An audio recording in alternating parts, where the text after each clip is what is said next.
Salamat.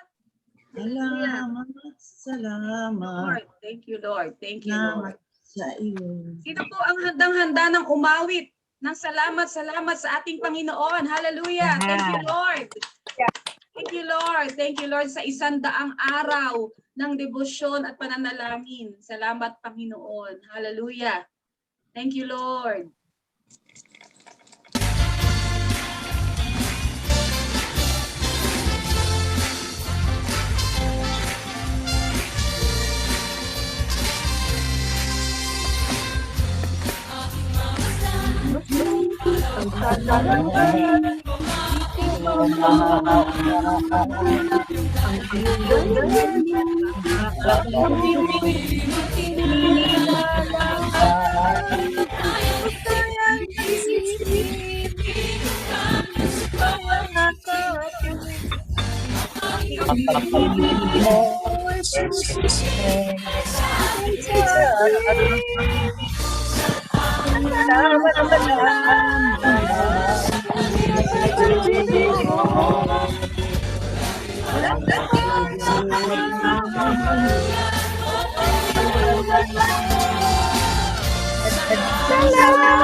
Oh Jesus, sa pag-ibig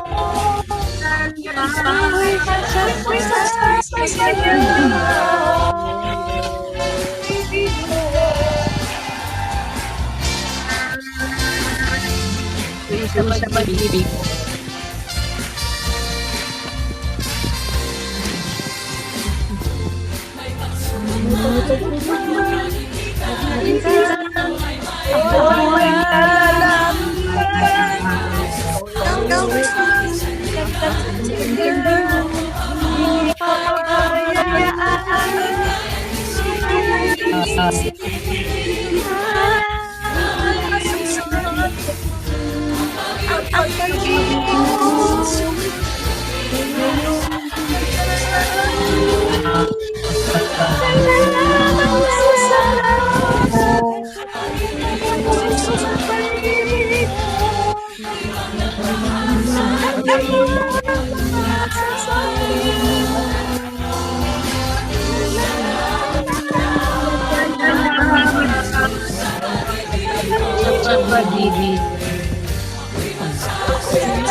Praise the Lord. Hallelujah.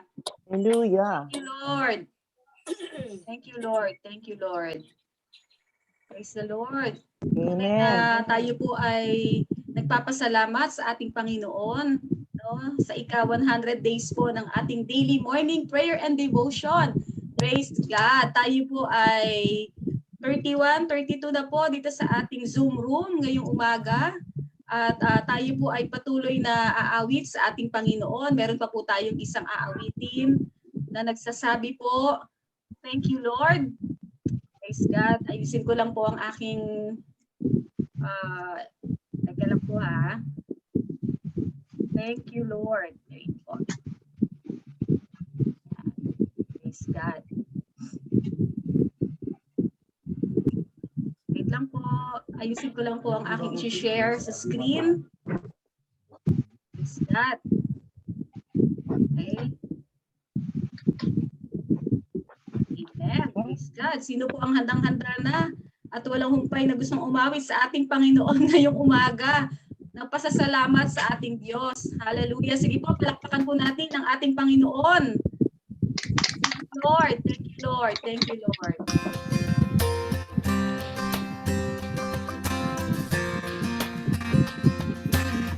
The Bible says it's a good thing to give thanks to the Lord. Amen.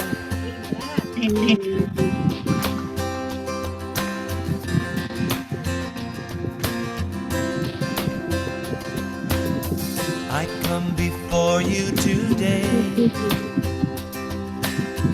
and there's just one thing that I want to say. Thank you, Lord. Thank you, Lord, for all you've given to me, for all the blessings that I cannot see. Thank you, Lord. Thank you, Lord. With a grateful heart, with a song of praise, with an outstretched arm, I will bless your name. Thank you, Lord. I just want to thank you, Lord. Thank you, Lord. I just want to thank you, Lord. Thank you, Lord.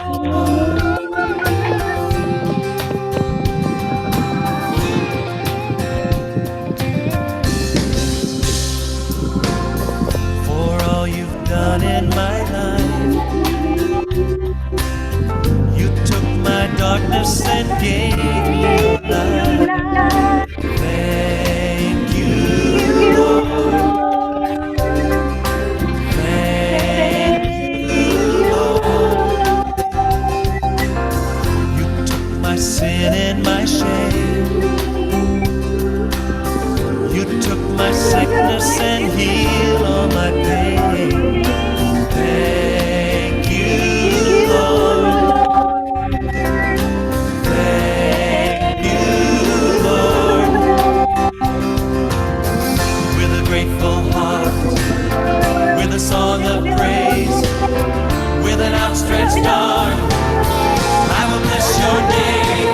Thank you, Lord. I just want to thank you, Lord. Thank you, Lord. I just want to thank you, Lord. Thank you, Lord. Oh, thank you, Lord. I just want to thank you, Lord. Just want to thank you, Lord. Oh, thank you, Lord. I just want to thank you, Lord. Thank you, Lord. Oh, we thank you. Oh, we thank you, Lord. Hallelujah. Lord, maraming salamat, Lord. Thank you, Lord. Thank you, Lord. Thank you, Lord. Pinupuri ka namin, aming Diyos, amang banal na makapangyarihan sa lahat. Salamat, Panginoon. Today po ang ika-100 taon, 100 araw, Panginoon, ng daily morning prayer and devotion. Maraming salamat, Panginoon. Lord, walang ibang nais sabihin ng aming mga labi kundi ang pasasalamat po sa inyo. Salamat sa lahat ng mga ginagawa mo at gagawin pa, Panginoon. Tunay na napakabuti mo po sa buhay po ng bawat isa. Salamat, Lord. Patuloy nga, Panginoon, na kumilos ka sa gawaing ito ng daily morning prayer and devotion. At ang lahat, Panginoon, ng karangalan at kaluwalhatian ay tanging sa inyo po lamang, aming Diyos. Lord, salamat po, Lord, sa araw na ito. Ang banal na spirito lamang ang maging programmer ng gawain ito, Panginoon. Lord, patuloy na hipuin mo po at kumilos ka sa buhay po ng bawat isa na naririto po ngayon, na present sa Zoom room ng morning prayer and devotion.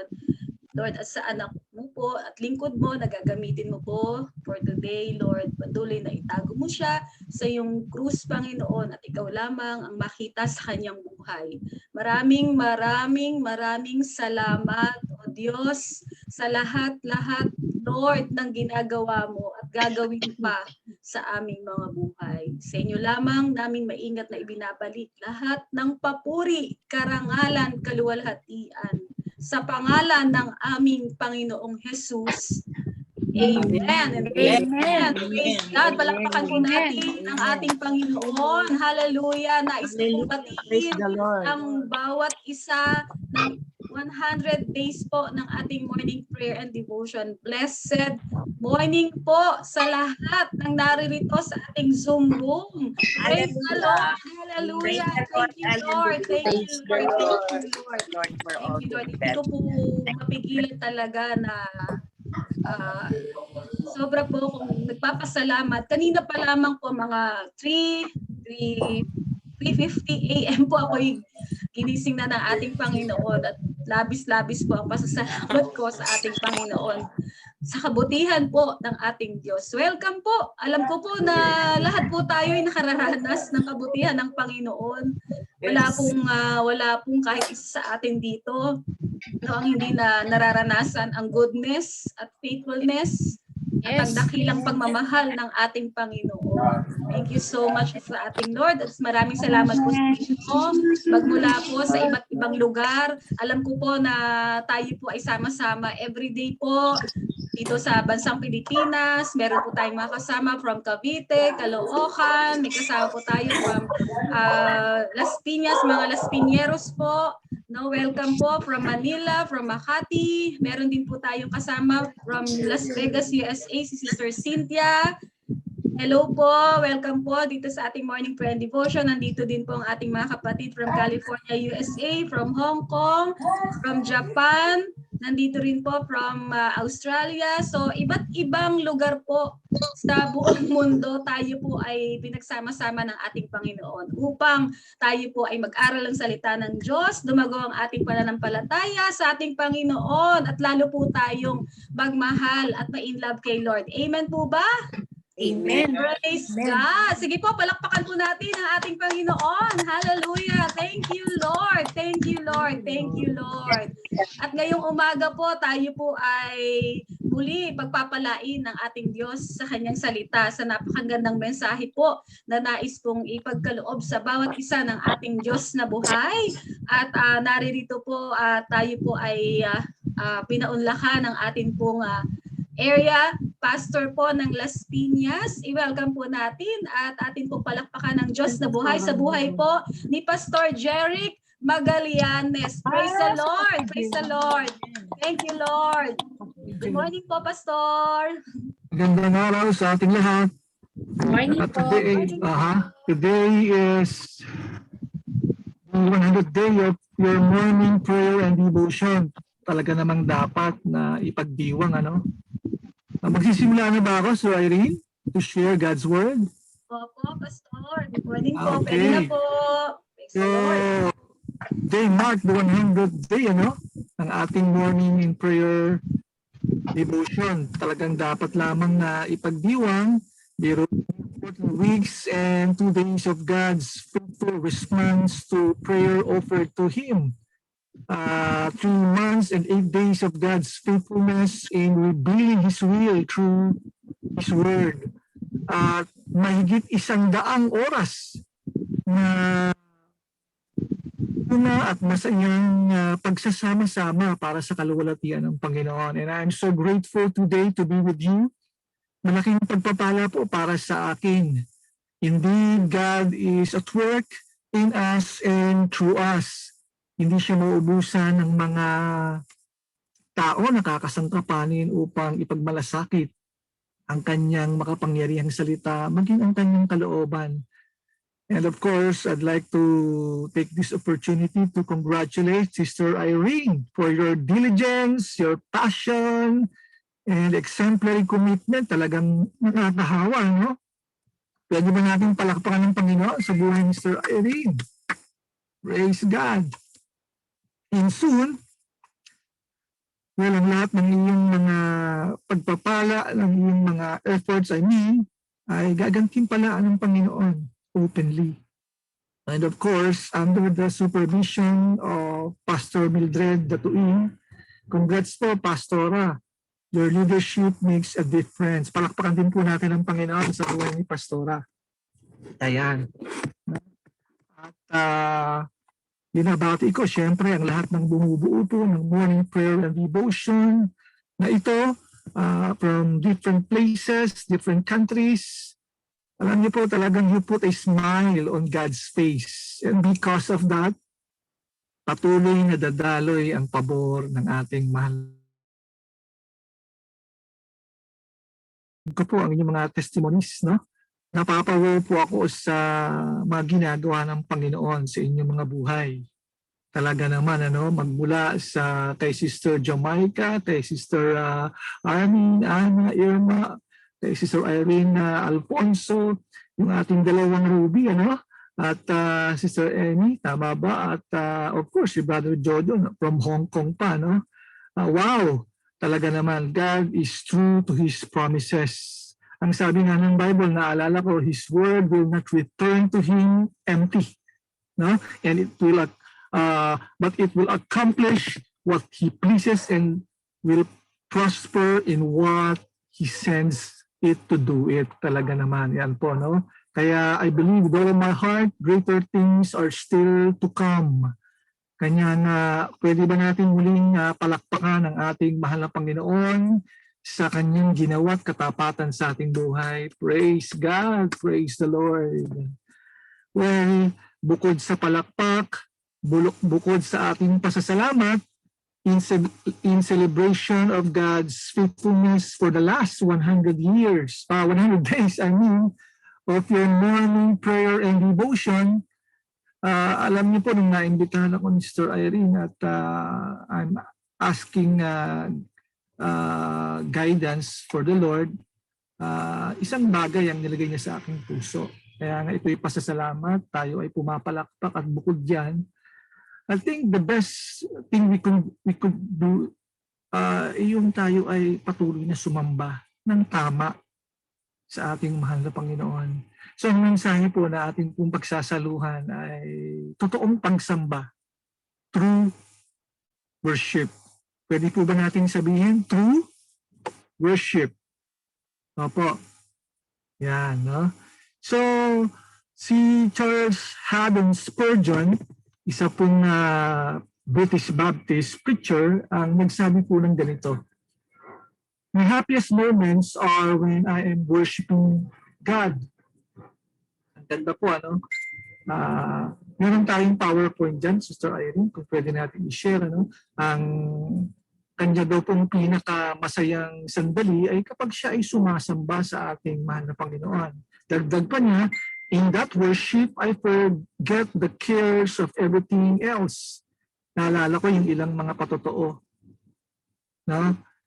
Malaking tulong talaga ang ating pagsamba, ang ating daily prayer and devotion. At ang sabi niya, to me, it is the nearest approach to what it will be in heaven. Napakaganda po.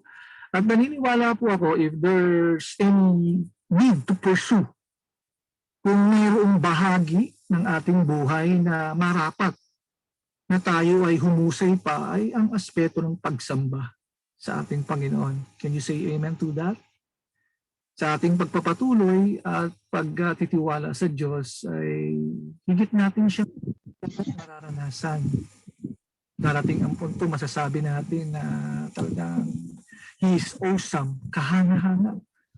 At mahirapan na tayong ilarawan ang ginagawa ng Panginoon o kung sino siya sa ating buhay sa pamamagitan ng mga salita.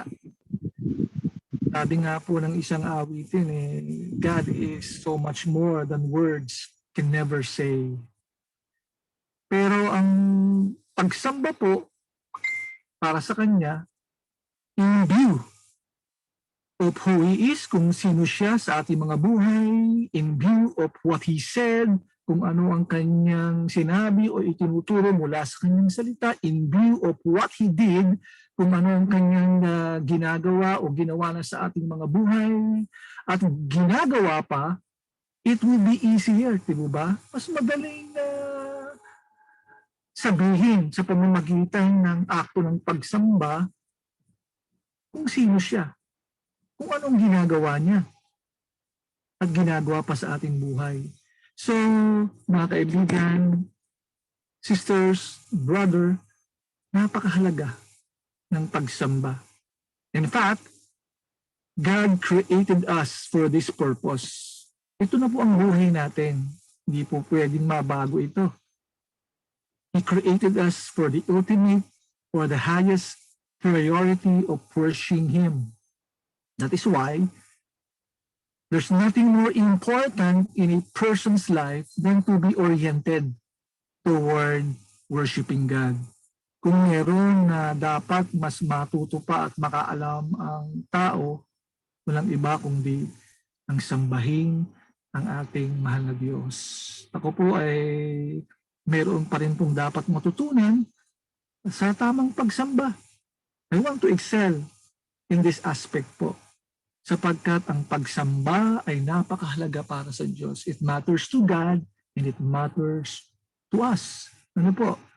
Ang aking pong karanasan, 30 years of my relationship with the Lord, may mga pagkakataon po, to be honest, na napapahintulot ko, I allowed personal distractions to get in the way. Sinasadya man o hindi sinasadya. There are times pumupunta ako sa church pero hindi naman ako sumasamba. Umaawit ako, but I do not really worship the Lord. I listen to sermon, but I do not really worship God. I serve in the ministry, but I do not really worship God. Maraming elemento po kasi ang pagsamba. Katulad po ng pag-aawitan, ginawa po natin yan kanina sa ating matapos tayong mag-opening prayer. But worship is more than singing a song. Higit pa po dyan ang pagsamba. Ang pagsamba po ay kalakip nito yung pangangaral ng salita ng Panginoon. Si Martin Luther nga po, ang pananaw niya sa pangangaral ng salita ng Panginoon, it is the highest form of worship. Kung mayroong pinakamataas na antas o anyo ng pagsamba, yung pagdedeklara o paghahayag daw po ng salita ng Panginoon. Iba naman po si Billy Graham. Ano po, no? Ang pananaw niya, ang pinaka ng pagsamba, yung selfish Christian service. Opo. So, yun po ang ilang mga elemento ng pagsamba. No? At marami pa pong iba. But they are not worship in and of themselves. Ibig sabihin po, pwede natin gawin ang lahat ng yun. We can do all of them, and yet, tayo ay mabibigo na tunay na sambahin ang Panginoon. And perhaps, well, no, I consider po, no, pahintulot niyo po, kung mayroon mang responsibilidad kami na mga pastor at mga ngaral, ay yung pong dapat tama ang itinuturo ukol sa pagsamba. At tatlong bagay lamang po ang ibabahagi ko sa umagang ito para mas ma-appreciate pa natin ang ating daily prayer and devotion. And I do believe with all my heart, matapos ng ating celebration sa umaga na ito, mas makabuluhan, mas malapit, mas mabungang pagsamba ang ating mararanasan. Gusto po ba natin yon? So number one, bigyan natin ng pakahulugan ang pagsamba. What is worship? Ito po ay napaka-basic. Ano? Someone said, isa pong Bible scholar, ang sabi niya, in the Bible, ang salitang worship is used, ay ginagamit po, no? To refer to respect or to refer to the respect given, no, upang tukuyin, ginagamit ang salitang ito upang tukuyin ang pagbibigay paggalang o respeto sa isang imahe, sa isang material na bagay o sa isang totoong Diyos. No? So the word in itself, mga kapatid, kaibigan, it is not a holy word. No, it only describes honor given to a superior being. Yun po talaga ang pakahulugan noon. No?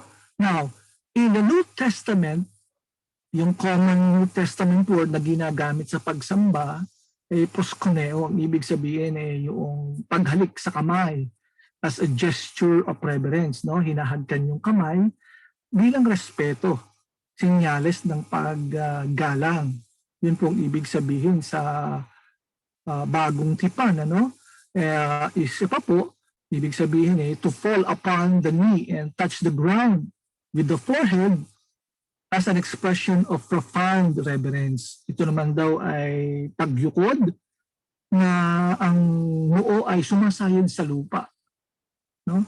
Ito po ay paghahayag ng paggalang, no? Pagpapakumbaba. And another thing, ito po ay special honor shown publicly or to do homage para magpahayag ng respeto or to make supplication by kneeling or prostration. Yung pagpatira pa, medyo mas malalim pong salita yun. Kung kayo po ay mga taga Bulacan, alam na alam po natin, naiintindihan natin. Ano? So, now, in a Christian context po, listen to this po, mahalaga po ito, we simply apply yung mga nabanggit natin, yung paggalang, respeto sa Panginoon. Tama po ba? Okay, ulitin ko po. In Christian context, we simply apply yung respeto, yung paggalang, walang iba kundi sa ating mahal na Diyos. Kaya na we humble ourselves before Him in respect and honor. We give Him the glory, di po ba? Worthy of His superior character. Tayo ay nagbibigay ng respeto at paggalang, pagbibigay sa Kanya ng kaluwalhatian ukol sa Kanyang pangalan. Ano po? So, essentially, yung pagsamba po ay pagbibigay. Alright? So, worship is giving. As simple as that. Pagbibigay ng honor, ng respeto sa Diyos. So we can also say na ang pagsamba is expressing our love to God. Paghahayag ng ating pag-ibig, pagmamahal sa ating Diyos. Kung sino siya, kung ano yung sinabi niya, for who He is, what He said, what He did, what He is doing, and what He will do, what He will do, no? Kung ano pa ang kanyang gagawain. So yun po ang pakahulugan. Paghahayag ng pagmamahal natin sa Panginoon, pagbibigay. Alright? So, bigyan po natin ito ng ilang pang-detalye. Let us explain this, ano? Kaya nga ang pagsamba ay hindi lamang po ito isang activity. It's not just an event. Nakukuha niyo po? Hindi lang ito isang programa o okasyon. It is a lifestyle. Ito po ay pagsasakapamuhay kung ano ang sinasampalatayaan. Ay masasabi nating ukol sa ating saloobin kung paano natin ikinakapamuhay ang buhay na ipinagkatiwala sa atin ng Panginoon. So it is something to do hindi lamang no, sa pagtrato natin sa Panginoon, kundi sa pagtrato natin sa ating kapwa. Kaya nga, yung pagsamba at yung pagmamahal laging magkasama, di ba? Sabi ng the greatest commandment, you shall love the Lord your God with all your heart, soul, and mind, and strength. Ikalawa, you shall love your neighbors as you love yourself. Yung iba ang pakahulugan no? Mahalin ng Diyos, sambahin ng Diyos ng higit sa lahat. No? So, ito po ang ibig pakahulugan po noon. Ito po ang ilang detalye na dapat nating maunawaan. Ito po ay pagsasakatuparan ng ating pagmamahal sa Diyos, pagsasakatuparan kung ano ang ating pinaniniwalaan na kanyang tinuran o tinuro sa atin. Okay? So, now, since worship is living out what we believe, meron pong mga ilang requirements. Alam ko sa atin naman pong hanay ay gusto natin magpatuloy na mas matuwa ang Panginoon sa ating pagsamba, right? There are requirements if we want to please God when it comes to worship. No? Una, worship involves surrender of one's life. Opo. Ang pagsamba po ay nasasangkot doon yung pagsusuko ng ating mga buhay. So, ibig sabihin, tingnan po ninyo, walang tunay na pagsamba kung walang tunay na pagsusuko ng buhay. Kaya alam niyo po, merong mga nagsasabi nga, ginagawa naman niya ito, masyado naman siyang religious, pero parang may kulang. Parang hindi sapat at hindi tayo na-fulfilled, no? Walang fulfillment, walang satisfaction. Why? Malamang po, sa pagsamba ay wala pong tunay na pagsusuko ng sariling buhay. So ulitin ko po, walang tunay na pagsamba kung walang tunay na pagsusuko ng buhay. So anong mangyayari kung walang tunay na pagsusuko ng buhay? Nagsasayang tayo ng oras, nagsasayang tayo ng lakas, even resources. Ano pong ginagawa natin? We are mere religious people. Tayo po ay nagri-ritual. Paulit-ulit. Ulit-ulit pero wala pong impact sa ating buhay. Hindi natin talaga maramdaman. Okay? So you will all agree po, no? Kung meron tayong moment, no? That we could consider as the most profound worship, di ba? Kung meron tayong ituturing na malalim na pagsamba. No? Isipin po ninyo, ito ini-express natin sa Panginoon kapag tayo ay nagpapasakop sa Kanya. Yung pinaka malalim na pagsamba, ito yung pagkakataon when we first fully surrendered our lives to the Lord. Kung po ninyo, naalala ko when I came to know the Lord Jesus Christ, that one very special day came into my life. Umiiyak ako, hindi ko namamalaya, nakataas ang aking kamay, isinusuko sa kanyang buhay. Doon ko naramdaman yung tunay na pagsamba. Yung pa yung tunay na pagsamba, I myself, religious din po ako, pero salbahing kabataan, suwain sa magulang. Pero ang tingin ko sa sarili ko ay napakabuti sa aking pamantayan. Without knowing it na nadadaya ko ang aking sarili. So, nung pagkakataon ng tunay na pagsamba na aking naranasan ay kalakit yung pagsusuko. That was the time when I accepted the fact that I can no longer live on my own. Kailangan ko ang Panginoon. And I acknowledge, nagkumpisal ako, inamin ko ang aking mga kalabisan at kakulangan sa Panginoon. Ako ay nanghingi ng tawad sa Kanya at sinampalatayaan na siya ay may kakayanan na magpatawad, na siya ay namatay para sa aking mga pagkakasala at siya ay tagapagligtas. So, I surrendered my life to Him I surrendered to His Lordship and made Him Savior of my life because He is the one true God. Opo. And from then on, the rest is history. Katulad po ninyo, yung marami pong mga pagbabagong naganap, no? Sa ating pagtitiwala sa Panginoon. Hindi na tayo katulad ng dati. Tama po ba? Kaya nga sabi ng Bible, sa huling araw, pasama ng pasama, pero mga nasa Panginoon, pabuti ng pabuti, pabait ng pabait. Amen? Kaya congratulations, mas mabait ka ngayon kaysa kahapon. Amen? We have tasted the goodness and kindness of the Lord. Amen? At patuloy tayong magde-decide na paglingkuran ng Panginoon. Patuloy nating isusuko ang ating mga personal na ambisyon at mga pangarap. Hindi po masama yan, pero lagi siyang dapat kasama. We surrendered our Isaac, so to speak, no? Yung talagang pinakamahalaga sa atin. Hindi tayo manghihinayan na isuko sa Panginoon sapagkat alam natin mas nakaligit, alam ng Panginoon ang pinakamabuti sa atin. Tayo hindi niya pababayaan o iiwan. Amen.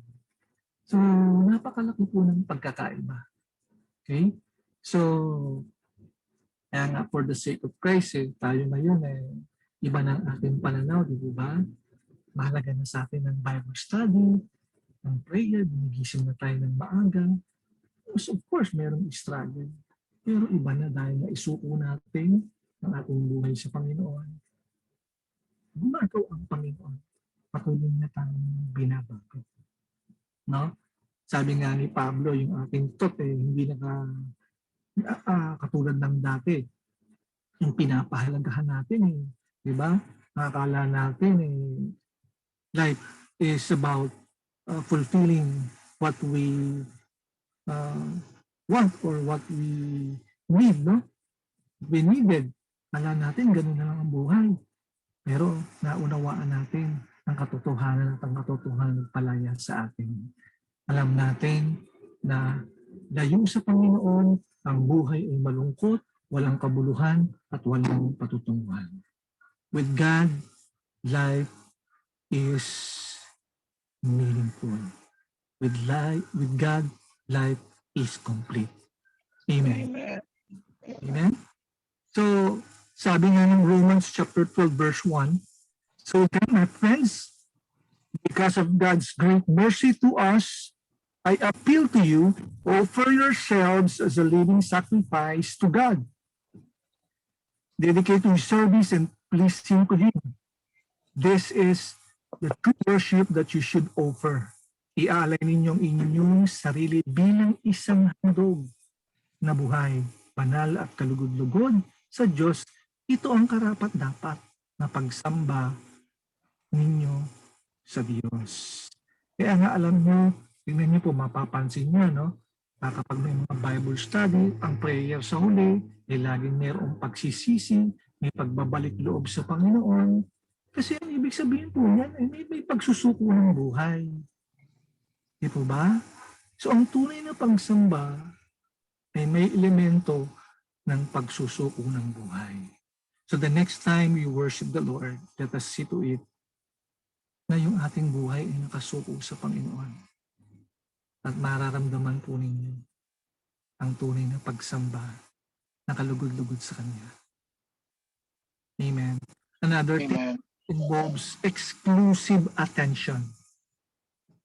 In other words, putting our focus on God completely. Itinutuon natin yung ating sarili. Sa Panginoon lang, yun ang tunay na pagsamba. Okay? So ang tunay na pagsamba ay nakabatay sa pagnanasang igalang, ituon ang puso, ang buong pagkatao sa Diyos lamang. Okay? Tignan nyo kapag sumamba tayo, halimbawa, sasamba ka kung ano lang maibigan mo. Sasamba ka kasi hindi umuulan, no? Maganda ang panahon, may pera ka, wala kang problema. Pero pag may problema na, ayaw mo nang umatin. Parang gusto mo sa bahay na lang. Pag umulan na, pas muna. So, hindi yun ang tunay na pagsamba kasi nakabase sa sitwasyon, sa sirkumstansya. Ang tunay na pagsamba ay hindi nakapokus maging sa ating mga sarili, kundi nakatuon sa Diyos na siyang lumikha sa atin at nagligtas sa atin. Alam niyo po, as a pastor, naobserbahan ko po many years ago, no? And still happening po. Marami pong nananambahan, many church goers go and left the church empty-handed. Pumupunta sa church, dumadalo sa pagsamba, pero pag uwi, talunan pa rin, wala pa rin dala. Parang walang nangyari. Kasi ang focus ay hindi hinahanap ang Panginoon, kundi hinahanap ang sarili. Diba naalala niyo po yung Matthew chapter 6 verse 33? Seek ye first the kingdom of God and all these things and His righteousness shall be added unto us. Kapag hinanap natin, inuna natin ang Panginoon, laging nandoon ang pagpuno ng Panginoon higit sa atin na inaasahan. Ano po? So many people go to church, listen to this, for what they can get. Sabi ko kanina, di po ba ang pagsamba ay pagbibigay? Pero maraming pumupunta sa church, hindi nila naintindihan na ang pagsamba ay pagbibigay. Pagbibigay ng atensyon. Kaya nga nagbibigay tayo ng papuri, sama-sama tayo nag-worship. Sama-sama tayong nagbibigay ng atensyon sa pangangaral ng salita ng Panginoon. Meron din tayong offertory. Nagbibigay tayo ng bahagi, contribution sa gawain ng Panginoon upang maipangaral ang salita ng Panginoon. Many people go to church for what they can get. They want comfort, they want convenience. Alam niyo po, naalala ko nga po nung kami po ay nagsisimula na magkaroon ng gawain sa San Juan, sa Agora pa po yun, isang sinihan. Kakalog-kalog po kami. Dahil napakalaking sinihan, ilang po ang dumadalo. At ang masakit pa po nito, dahil aircon, dumadalong mga tao, mayroon pang natutulog. No? So, they went to the church for convenience. Ginawa pang tulugan. Nakakalungkot, pero nangyayari po. Salamat na lang, no, sa ating morning, daily prayer and devotion, mulat ang ating diwa. Amen? Talagang yung ating attention ay nakatuon, hindi kung kani-kanino man, kundi sa Panginoon kung anong gagawin niya sa ating buhay. Tama po ako? Okay? So, yun po ang dapat nating maunawaan. Sa panahon natin ngayon, maraming nag-aako na kilala niya ang Panginoon. But you know what? Many people seek the blessing, not the blessor. Many people seek the gifts, not the giver. Nakuha po ninyo? Kaya nga minsan din nakakalungkot maraming mga preferences. Sino ba ang magpapakanta? Sino ba ang magtuturo?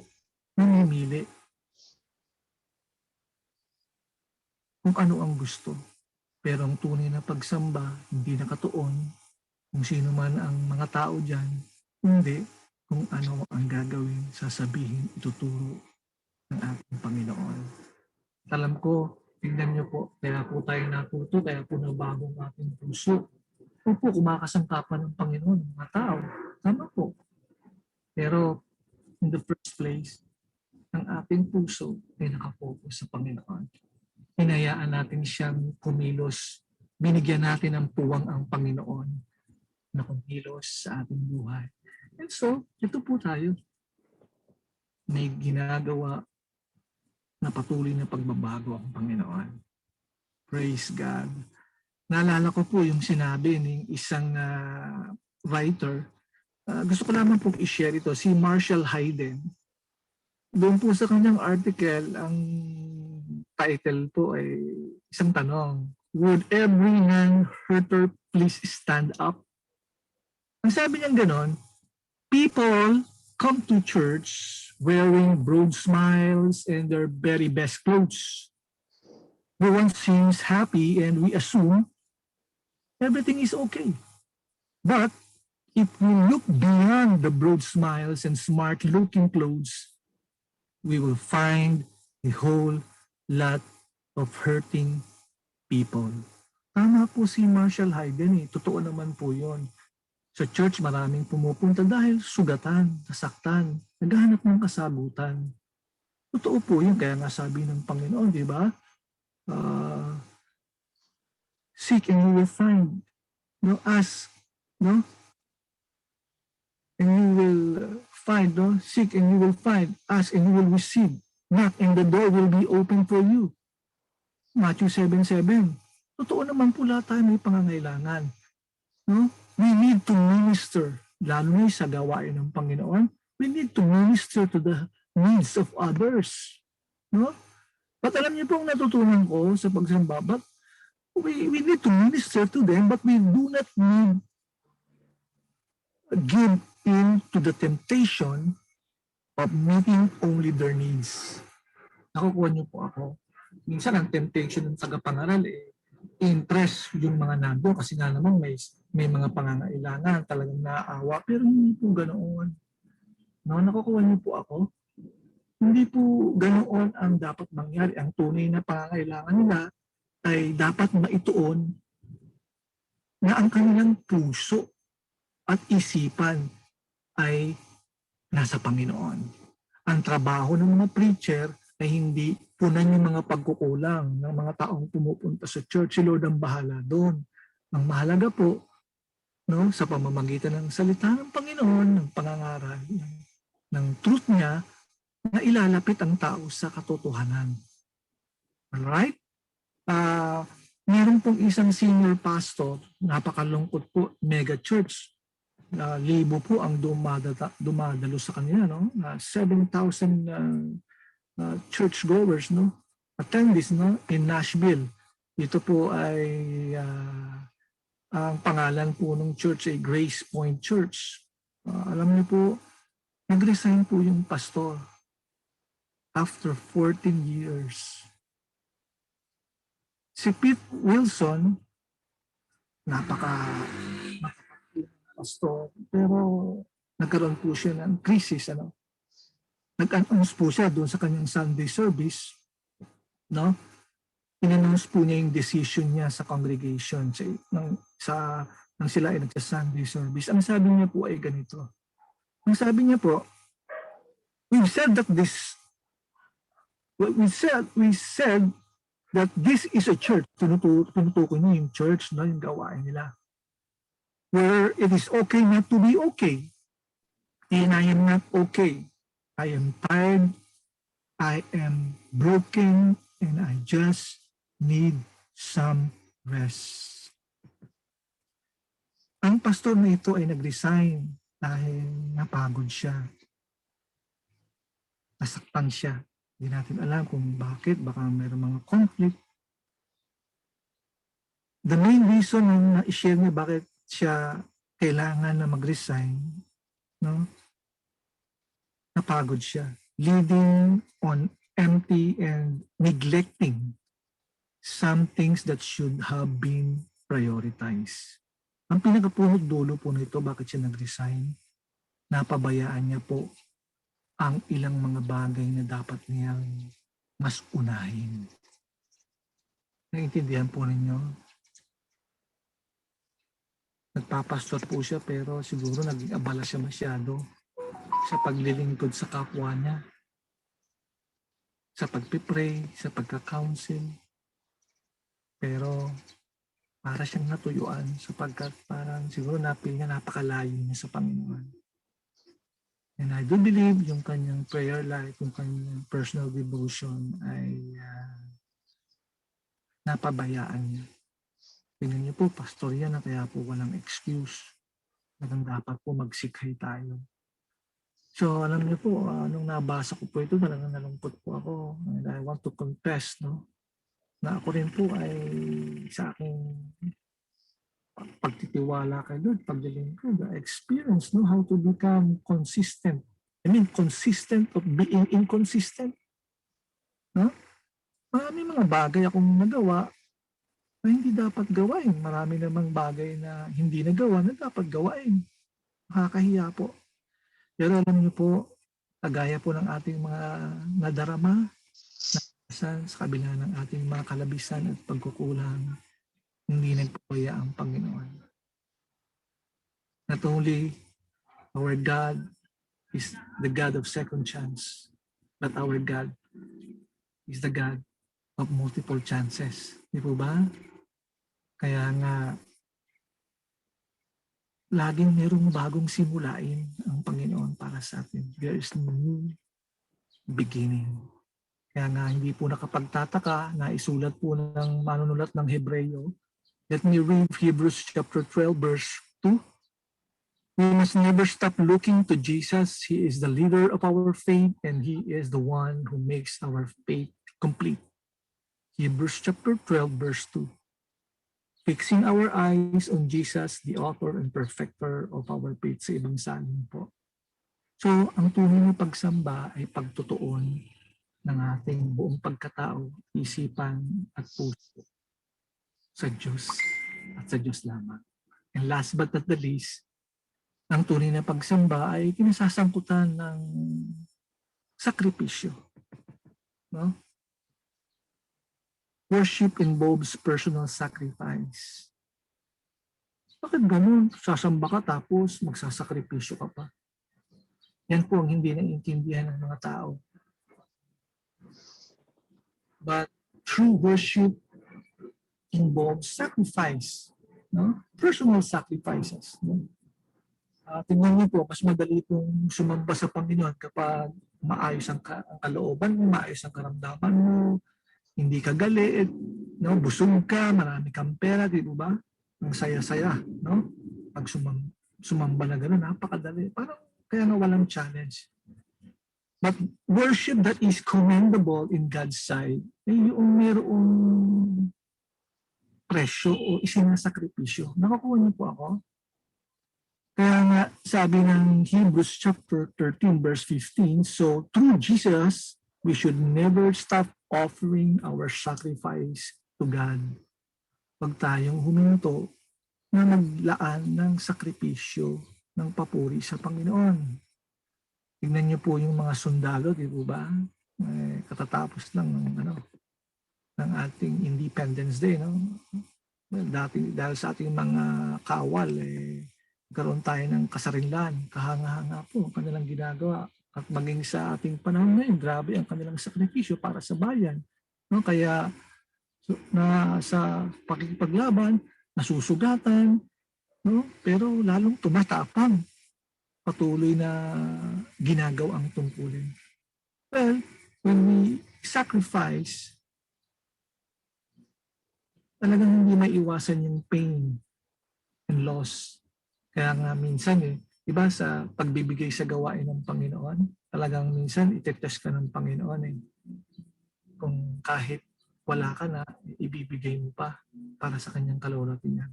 That's just but a test. Pero gusto makita ng Panginoon na ginagawa mo yung the best. Tingnan niyo po, di ba? Pag meron kayong mahal sa buhay, siyempre gusto natin ibigay yung the best. Minsan nga talagang gagawa tayo ng day.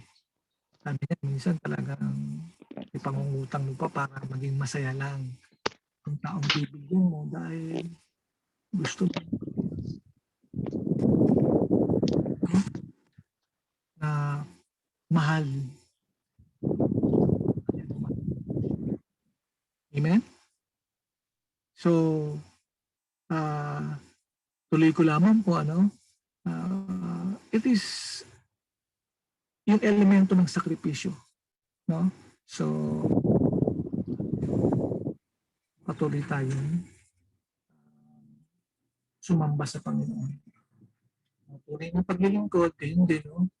Sa pagsamba, may sakripisyo. Kaya tingnan niyo po, nung tawagin ng mga disciples, ang sabi niya, if you want to follow me, then leave yourself and take up your cross. No? Tingnan niyo, take up your cross. May sakripisyo. Kaya tayong mga mananampalataya, listen to this, hindi po parang walk in the park, laging masaya. Hindi po. Sa mundong ito talagang marami tayong aabutin ng mga persecution, Hindi tayo maintindihan ng mga wala sa Panginoon, pagtatawanan tayo. Pero kahit na tayo ay nasasaktan, may mga isinasakripisyo, we will stop doing. Amen? Yung kalooban ng Panginoon siya ay sambahin. Amen po ba? So worship involves personal sacrifice. Kahit nasasaktan at nawawalan, tuloy ang pagsamba. At kaya na ang pagsamba involves more than the unbelievers. Worship involves more than the unbelievers realize. Iba talaga. More than the non-believers or non-believing Christians realize. Kaya nga mga kapatid, ang pagsambang totoo ay kinasasangkutan ng pagtuon, exclusive attention, personal sacrifice, and yung tinatawag na surrender of oneself. Last verse na po ito, in Matthew 15, napakalungkot na bahagi. Meron pong sinabing madiin ang Panginoon sa mga eskriba at pariseyo. Kinute po niya si Isaiah. Matthew 15 verse 8 to 9, ang sabi niya, these people say they honor me but their hearts are far away. Their worship is worthless for they teach their man-made laws instead of those from God. Ang sabi niya, itong mga taong ito, sinasamba ako.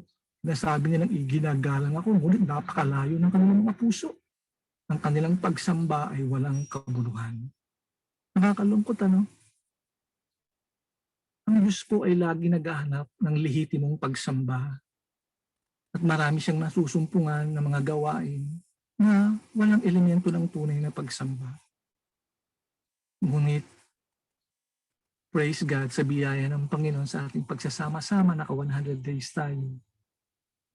At magpatuloy tayo ng ating pagsasama-sama, morning prayer and devotion ng ating pagsamba, ay dapat laging naroon na isinusuko natin ang ating buhay, lagi tayong nakafocus sa Panginoon at ang ating mga buhay ay mayroong effort, may ginagawang sakripisyo alang-alang sa kanyang pangalan. Amen? Salamat po sa Panginoon sa buhay ng bawat isa. May ginagawa po siya. He's not done yet. Patuloy niya ipaparanas pa sa atin sa ating pagpapatuloy sa Kanya. Will you join me na i-commit muli ang ating sarili para sa Panginoon? Tayo po yung manalangin. Heavenly Father, we come before you to offer all that we are. Opo, lumalapit po kami sa iyo. Inahandog po namin ang aming buong pagkatao. Help us to connect ourselves to your presence and to become the true worshiper whom you want us to be, Lord. Teach us to bow at your feet, to worship you, Lord, to praise you, to adore you, Lord, to cherish your presence, God, develop deep intimacy with you, Lord. Panginoon, nais po namin, no, na mas mahalin ka't makilala ka pa. Tulungan mo po kami with all of our heart, with all of our strength, O God, with all of our being, Lord. Isinusuko po namin sa iyo ang aming buhay. Nihandog po namin sa iyo ang aming buhay. Let your perfect will be done and we focus our undivided attention to you and to you alone. And Lord, thank you because your grace is enough sufficient for us to do what you require. Kung kinakailangan magsakripisyo, Lord, we will do it for your glory. Panginoon, hayaan mong maluklok ka sa unang pwesto, sa pinakaunang pwesto, lugar na nararapat sa iyo sa aming puso. Manahan ka sa aming mga puso, Panginoon. Pagpalain mo po ang buhay ng bawat isa at kami maging pagpapalas sa ibang tao, Lord. Marami pa pong hindi nakakilala sa iyo. Marami pa pong mga tao hindi tunay nakakaunawa ng tunay na pagsamba. But thank you, Lord, for giving us the opportunity to know the truth at ang katotohanan nito nagpalaya sa amin. At patuloy po na aming inaangkin at sinasalita ang pinakadalisay at pinakamahal, ang pinakamahusay ang ilalaan namin sa iyo because you deserve it, O God. Pagpalain mo po ang aming daily prayer and devotion headed by Sister Irene. And to all who participate, join every day, be with us, Lord. Continue to cultivate our faith, increase our faith, Lord. Help us to pray more.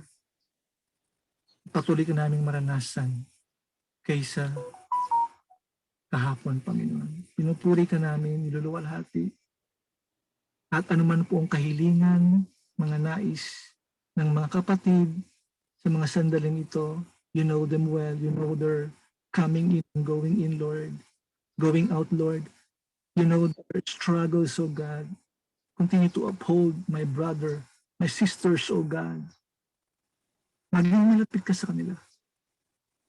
At patuloy mo kaming ingatan from any works of the enemy, O God. In moments of severe temptation, O God, please, Lord, provide a way of escape. Help us to live at the center of your perfect will so we can worship you every day according to your will. In His name, amen and amen. Amen. Amen. Amen. Praise Salamat God. po sa Hallelujah. Thank you, Lord. Thank you, Pastor. Thank you. Thank you, Pastor.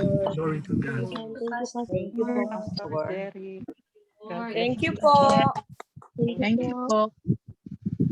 Thank you. Thank you, Ninong Pastor Jerry. Thank you po. Maraming salamat po sa Panginoon sa buhay mo, Pastor Jerry Magallanes, ating area pastor dito po sa Jesus Lord Church. Bless me, yes. Praise God. Sige po, palakpakan po natin at pasalamatan ang ating Panginoon. Thank you, Lord. Pwede po ba sabihin natin, Amen. thank you, Lord. Thank you, Lord. Thank you, Lord. Amen. Thank you, Lord. Thank you, Lord. This 100 days Thank you, of Lord. morning Thank you, prayer and Lord devotion. Thank you And po. looking forward po tayo for many more days ng ating pong morning prayer and devotion at pagsasama at tayo po ay dumami pa po ang a-attend dito po sa ating daily morning prayer and devotion. Patuloy po nating ipanalangin ang ating pong mga mahal sa buhay, mga kaibigan. Ang ating pag-anyaya po sa kanila ay sila po ay maka-attend po dito sa ating daily morning prayer and devotion. Tunay naman po talaga na tayo po ang pagpapala ng ating pakikinig ng salita ng Panginoon. Yan po ang pinaka-the best na marireceive natin. Amen? Walang kapantay. Ba't hindi pwedeng pantayan ng material na bagay, di po ba? At nitong pandemic, talaga pong marami pong realization ang nangyari sa ating mga buhay na tayo po ay bumalik sa simpleng buhay po. Di po ba? Hindi na nga natin hinangad na magkaroon pa tayo ng mga kung ano-anong material na bagay sa buhay natin. Hindi ang hinahangad na lang po natin ay ang ating pong pagtaas ng antas ng ating faith sa ating Panginoon. Yun po enough na po. Di po ba? Na tayo po ay merong Diyos na nilalapitan.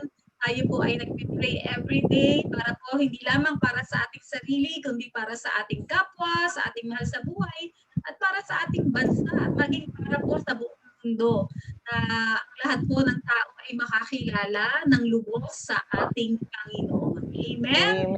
Amen. Palakpakan po natin ang ating Panginoon. Alam niyo po, yung surprise na sinasabi ko sa inyo, walang iba kundi ang salita po ng ating Panginoon.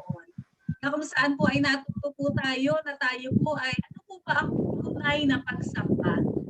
Yan po ang kanina po na share po sa atin ni Pastor Jerry, ang tunay na pagsamba po. So tayo po lahat ay napagpala ng salita ng ating Diyos na buhay at makapangyarihan sa lahat at looking forward for 200 days. Praise God for 300 days. Hanggang sa muling pagbabalik. Amen. Praise God. Praise God. Praise the Lord. Praise the Lord. Praise the Lord. So ngayong umaga po, tayo po ay patuloy na mag-anyaya.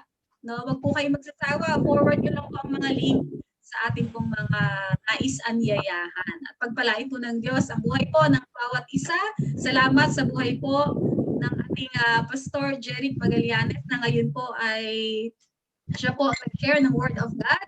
Thank you po sa dito po kanina si Pastora Mildred Datuin. Praise God. Praise God. Thank you, Lord. At nandito rin po si Sister Gretch kanina. So Sister Gretch po ay maririnig po natin ang kanyang pag-share ng Word of God tomorrow. So tayo po patuloy na wag po tayo mapapagod. Sabi nga po sa inaawit natin, buhay na natin ang sambahin ang Diyos. Buhay na natin po ito di po ba? Buhay na natin ang pasalamatan ang Panginoon. Yan na yung lifestyle na natin. Buhay na natin yan. Hindi kumpleto ang ating araw na hindi po tayo sasamba at makikinig ng salita ng Panginoon. Amen. Praise God. Praise God. Sige po, tayo po ay mag-closing prayer. Praise the Lord. Hallelujah. Lord, maraming pong salamat.